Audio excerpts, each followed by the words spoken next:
Nachdem wir mittlerweile mitbekommen haben, dass sich die Messerangriffe in Deutschland komplett rasant nach oben bewegen, die Fallzahlen extrem explodieren und unschuldige Menschen davon betroffen sind, werden jetzt immer mehr und mehr Fälle bekannt. Und leider muss man dazu sagen, dass es viele Ausländer sind, die seit kurzem erst in Deutschland leben, das Sozialsystem genießen und ihr Leben auch so zu genießen, um anscheinend dann solche Blödsinnssachen zu erledigen. Und nun ist ein weiterer Fall bekannt geworden, denn ein 17-jähriger Messerangreifer in Stuttgart soll mit seiner Familie insgesamt über 100 Straftaten bislang begangen haben. Und da muss man sich doch mal wirklich fragen, ist das mit Absicht, dass man da die Augen zumacht? Hat man irgendwelche Ängste, irgendwelche Sorgen auch von deutscher Seite, dass man da irgendwie als rechtsradikal, als Nazi beschimpft wird, wenn man irgendwie seine Meinung mal dazu sagt? Ich sage, egal wer oder woher dieser Mensch kommt, egal woher diese Familie kommt,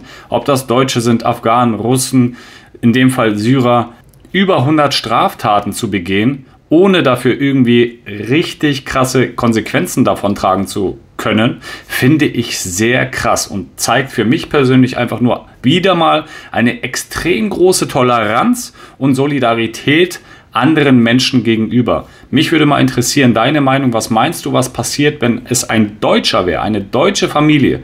Ich denke, es würde anders aussehen, aber ich bin sehr gespannt, was du dazu sagst. Und dementsprechend gehen wir jetzt ins Video und schauen uns das Ganze genauer mal an. Der Fokus schreibt, der 17-jährige Syrer, der am vergangenen Dienstag eine Familie in Stuttgart angegriffen hat, stammt wohl aus einer hochkriminellen Familie, die seit 2016 aus Syrien nach Deutschland geflüchtet ist. Demnach ist die 14-köpfige Familie mit insgesamt 110 Straftaten bei der Polizei registriert. Insgesamt sollen 10 der 11 Geschwister Straftaten begangen haben. Nur eine der 3 Schwestern ist bislang nicht auffällig geworden.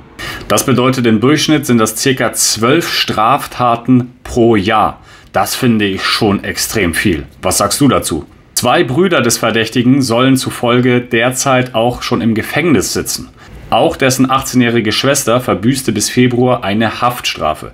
Ihr werden 14 Straftaten zugerechnet und der 14-jährige Bruder des mutmaßlichen Täters sogar für 21 Straftaten verantwortlich sein. Der sitzt derzeit in Jugendhaftanstalt. Der jüngste Bruder, 12 Jahre alt, hat ebenfalls schon 3 Einträge in seiner Polizeiakte. Also wirklich, da gehen die Rekorde aber jetzt nach oben. Ebenso viele Straftaten hatte bislang der 22-jährige Bruder hingegen. Er wurde allerdings wegen mutmaßlicher Mittäterschaft bei dem Messerangriff festgenommen.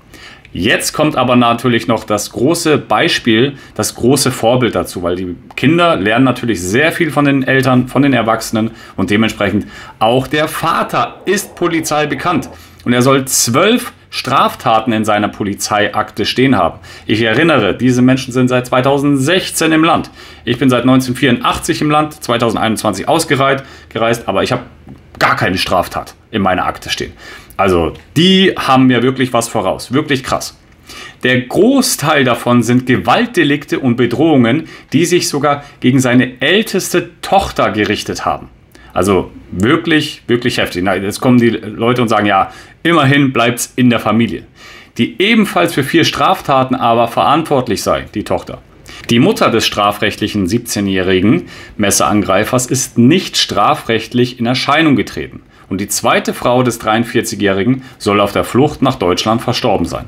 Dieser Fall des 17-jährigen Syrers Khalil H. sorgt nun unter den deutschen Politikern für Fassungslosigkeit. In 31 Monaten verübte der minderjährige Flüchtling 33 Straftaten, bevor er am Freitag in der Stuttgarter Fußgängerzone mit einem Messer Passanten attackierte. Und das ist wohl die Krönung. Das ist wie beim Fußball. Jetzt habe ich die Champions League erreicht, die höchste Klasse, die man überhaupt erreichen kann. Also wo bitte geht's denn noch hin? Dass der 17-Jährige trotz seiner hohen Anzahl an Straftaten auf den deutschen Straßen frei herumlaufen darf, bringt mittlerweile auch den ein oder anderen Politiker auf die Palme. Und Ich bin sehr gespannt, was du dazu sagst. Das ist wirklich ganz, ganz krass. Manuel Hagel von der CDU aus Baden-Württemberg und Fraktionschef im Landtag hat nun endlich genug. Jetzt muss doch der Letzte begriffen haben, dass es sich nicht um Einzelfälle handelt. Ist doch ganz klar. Also ganz ehrlich, wenn man in 31 Monaten 33 Straftaten begeht, dann ist das ja mehr als eine Straftat pro Monat. Das ist mir zu viel. Das finde ich heftig und ich bin sehr gespannt, was du dazu sagst. Wirklich heftig. Und ich würde es auch heftig finden, wenn es ein Deutscher wäre. Ich will das nochmal betonen. Spielt keine Rolle. Wenn man sich scheiße verhält, sollte man auch dafür natürlich seine Konsequenzen davontragen. Und egal, ob man 10 ist, 12 oder 15 oder 30 oder 80. Es spielt gar keine Rolle. Man hat sich so nicht zu benehmen und vor allen Dingen nicht anderen Menschen Leid zuzuführen. Oder? Das sind nämlich dann die Auswirkungen der ungesteuerten und realitätsverweigernden Migrationspolitik der Ampel. Und dementsprechend fordert auch Hagel nun mehr Konsequenzen. Erstens, wir brauchen ein allgemeines Messerführungsverbot in der Öffentlichkeit. Das habe ich schon vor längerer Zeit gesagt. Wozu sollte man eigentlich ein Messer allgemein in Deutschland tragen müssen? Er sagt, denn es braucht doch nun wirklich niemand ein Messer in der Öffentlichkeit in der Hand zu tragen, der sich auf Parkbänken oder eben auch auf Marktplätzen in der Stadt, im Dorf, im Park, Innenstädten oder sonst wo aufhält. Wirklich richtig. Es ist doch einfach nur heftig.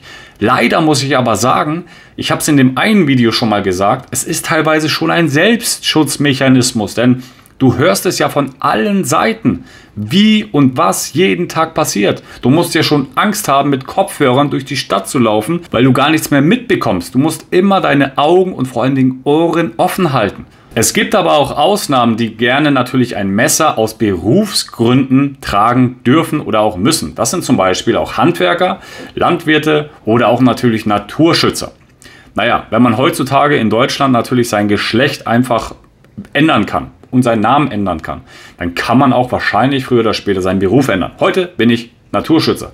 Nein, heute bin ich Handwerker. Dementsprechend habe ich ein Messer dabei. Also auch hier eine ganz krasse Grauzone. Darüber hinaus will aber auch der Politiker Hagel auch Abschiebungen nach Syrien angehen. Für geflüchtete Menschen aus Syrien gibt es sichere Regionen in ihrem Heimatland, in die sie zurückkehren können. Das haben zuletzt auch die Gerichte so entschieden. Deshalb müssen SPD, Grüne und FDP nun endlich in ihrer Ampel ermöglichen, dass sofort wieder nach Syrien abgeschoben werden kann. Deine Meinung dazu auch in die Kommentare. Sein Fazit: Wenn die illegale Migration nicht endlich verhindert wird, werden wir die innere Sicherheit nicht mehr in den Griff bekommen. Ein weiterer Politiker folgt von der CDU. Der Spitzenkandidat der CDU aus Thüringen betont, besonders kriminelle Flüchtlinge haben kein Recht, in Deutschland zu bleiben. Man könnte auch das sagen, oh, der ist bestimmt von der AfD. Naja, immer mehr Politiker anscheinend erheben ihre Stimme, erkennen, was in diesem Land falsch geht, falsch läuft, beziehungsweise auch was die Ampel die letzten Jahre, beziehungsweise auch die Regierung davor, für was für einen Bockmist die gebaut haben. Ich bin sehr gespannt, was deine Meinung dazu ist. Ich finde es wirklich krass. Das ist nicht mehr normal und das darf in Deutschland nicht passieren und das sollte auf der ganzen Welt natürlich nicht passieren. Das ist aber ein ganz großes Problem, wenn man natürlich Leute reinbringt, die natürlich flüchten von der einen Kriegsregion, von dem einen Flüchtlingsplatz in ein anderes. Aber wenn du 30 Jahre lang es gewohnt bist, mit einem Messer als Selbstschutz mitzuführen, dann ist das natürlich im Schädel, im Kopf natürlich so einprogrammiert und dementsprechend aus einer Sicht kann ich das Ganze natürlich nachvollziehen, aber es läuft in Deutschland einfach anders. Und ich sage dir mal, was mich noch auf die Palme bringt. Die schwache Hand der Polizei. Ich habe letztens immer wieder Videos gesehen und gerade aktuell ein Video, wie ein Polizeiwagen von einem Migranten quasi, von einem offensichtlichen Migranten, wahrscheinlich aus Nordafrika, zerstört wird, beziehungsweise mit einer Art Eisenstange demoliert wird und die Polizei nur daneben steht. Also ich weiß nicht, wie da die Ausbildung der Polizei ist, welche Rechte da die Polizei haben, aber ich als Ex-Soldat, ich könnte mir das auf lange Sicht nicht anschauen. Ich finde das wirklich krass, dass die Toleranzgrenze der Polizei extrem hoch ist. Menschen dürfen in Freiheit leben, Aber man darf auch gerne die anderen Menschen respektieren und solange das geschieht, soll jeder sich frei bewegen dürfen und können und dann ist das auch eine richtig schöne Sache. Solange keine anderen Menschen oder auch Sachgegenstände etc. kaputt, demoliert oder Schlimmeres damit passiert. Da muss dann aber auch mal irgendwann eingegriffen werden.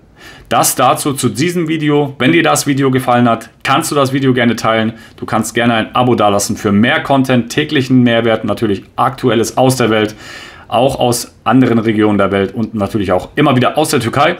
Einen Daumen nach oben, ganz klar, deine Meinung und auch gerne ein kostenloses Abo. Ich freue mich auf das nächste Video. Beste Grüße aus Alanya, dein Markus.